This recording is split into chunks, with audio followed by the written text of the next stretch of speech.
Halo, gue Ananda Omes.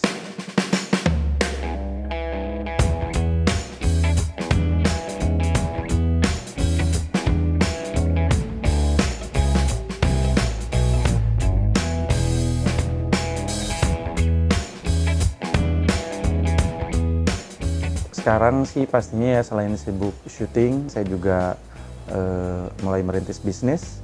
Ada beberapa bisnis yang sedang running, ada motorcycle concept store gini, terus ada oleh-oleh di Bandung Kunafe, dan ada shuttle travel antar kota gitu. Dan yang paling ini sih sebetulnya sekarang lagi seneng podcast.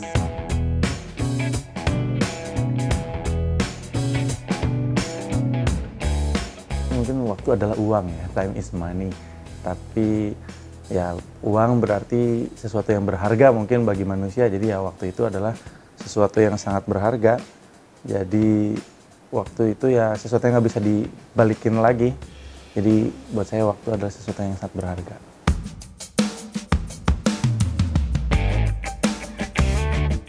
Enaknya saya di pekerjaan saya sebagai public figure ini, saya bisa menentukan waktu. Jadi saya masih bisa nganterin anak saya sekolah, saya masih bisa weekend bareng sama anak saya gitu kan.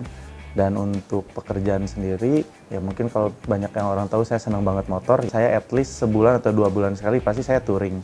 Jadi itu kayak dispensasi saya keluar dari kepenatan. Nice. Terakhir tahun lalu, akhir tahun saya baru touring pulang dari Timor Leste selama 10 hari kurang lebih. Menyusurin Nusa Tenggara Timur, Flores, terus saya sampai ke Timor Leste sana.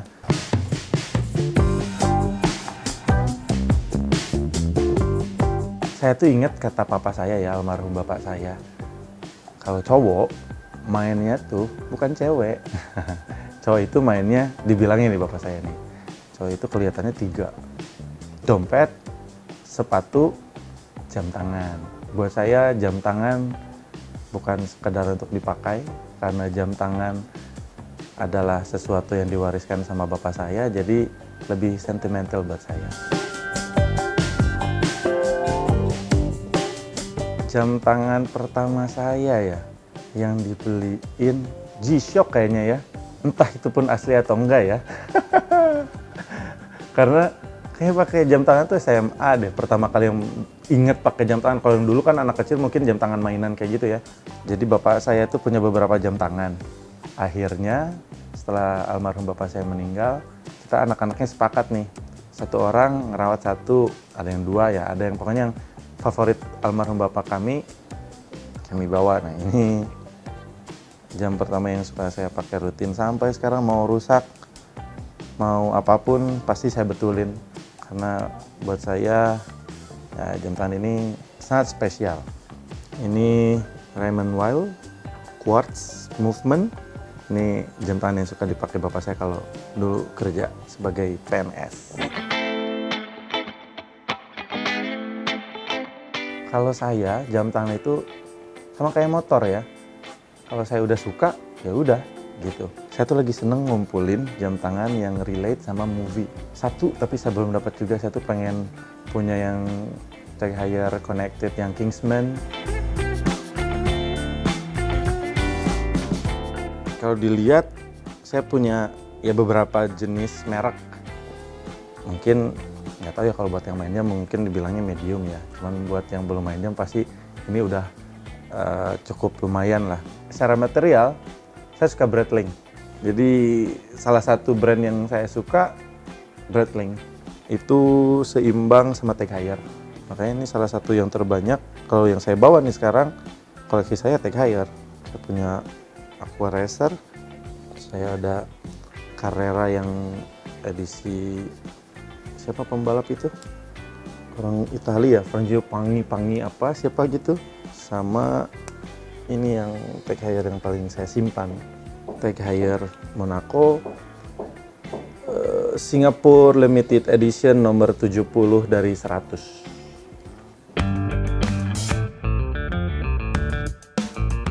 Kalau brandnya ya bilangin aja semua, Swatch, G-Shock, Nixon, Timex ada, terus aduh saya banyak banget mbak. 50-60 lebih kali.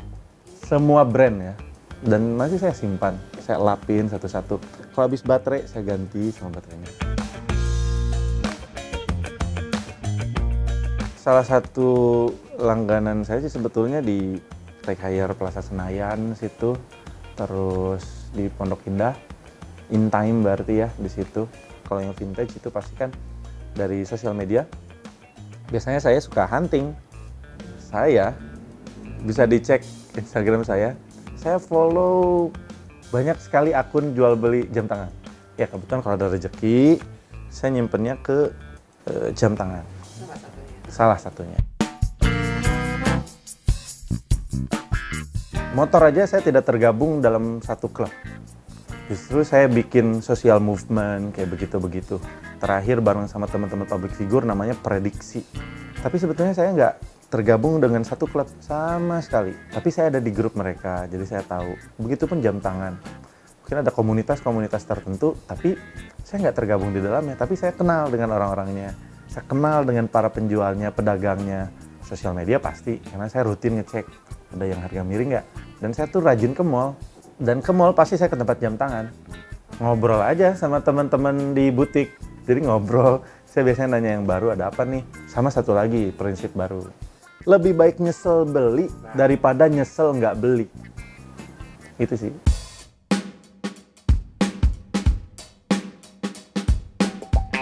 Ini paling favorit, Raymond Weil saya.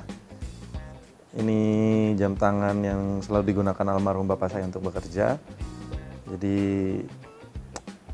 ini harganya yang paling mahal buat saya. Jadi ini harus selalu hidup, harus berdetak detiknya. Asik. Yang paling sering dipakai ya jam tangan ini. Makanya karena saya laki-laki paling gede, karena saya bisa menentukan duluan, jadi saya ambil yang ini. Saya selalu menggunakan jam tangan ini di momen-momen bersejarah seperti saya waktu itu menikahkan kakak saya yang perempuan. Ya, orangnya saya sentimental memang. Ini saya suka karena warnanya biru, jadi saya bisa mix and match. Saya menggunakan leather aftermarket karena aslinya ini kan bracelet. Breitling ini kokoh. Saya seneng motor, jadi pas ketika motoran pakai ini, ketika motoran jauh kayaknya ganteng maksimal. Asik. Itu sih. Kalau yang ini sih saya karena waktu itu saya sedang mencari sesuatu yang warna. Yang tadi saya bilang di awal, saya sekarang tuh lagi pengen jam tangan yang main di warna. Kalau ngomongin Richard Mille sih, ya saya pengen lah.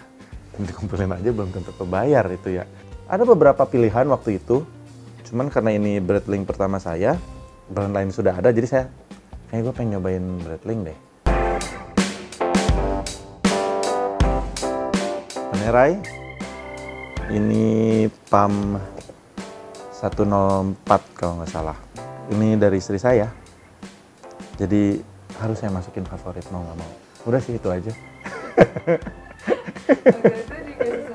Kayak pas ngincer salah satu tas deh, makanya beliin ini. Enggak deh, karena dia tahu aja saya tuh dari dulu naksir pengen punya Panerai, makanya dia beliin Panerai ini. Saya dulu tuh saya sempet ke Swiss, lagi jalan sama dia, ternyata lebih mahal ya. Malah di sana nggak tahu ya. Terus kan kalau di Indonesia kalau beli di butik kan kita ada keanggotaan, ada extra discount, ada fasilitas lainnya lah gitu. Makanya waktu itu saya pas mau beli di sana, kok lebih mahal. Akhirnya balik ke Indo. Pas balik ke Indo, stok Panerainya nggak ada. Nyari stok kemana-mana nggak ada gitu. Makanya saya beli jam tangan yang lain, Bell & Ross waktu itu. Beli jam tangan Bell & Ross, makanya beberapa tahun istri saya, nih buat kamu. Asik.